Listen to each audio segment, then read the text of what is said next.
There was, of course, national outrage after Newtown, calls for more gun controls, especially a universal background check. I know you were in the Senate gallery the day the Senate voted that down. How do you explain the fact that a year later, nothing has happened?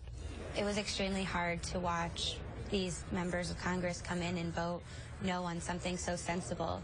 It's a background check, and it only takes 90 seconds. It's not preventing anyone that should not have a gun.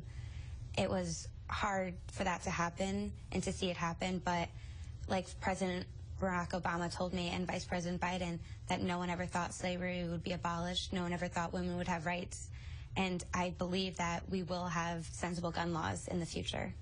You recently joined the group Mayors Against Illegal Guns, and I know you've gone out around the country to argue for more gun controls. I've got to think that's a tough thing for you, because I've got to think at least part of you would like to get as far away from all of this as possible.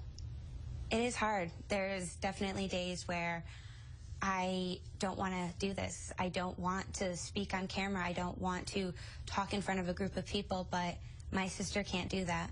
And there's so many people that can't be advocates for this, and I know I can.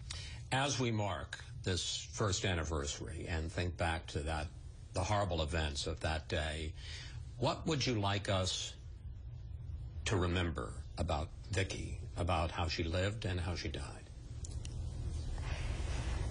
My sister was an amazing person all around. She loved teaching, and that's all she wanted to do since the age of 3. She wanted to be a teacher just like her godmom, and she did everything in her power to save those kids, and I know that she wouldn't have done anything differently.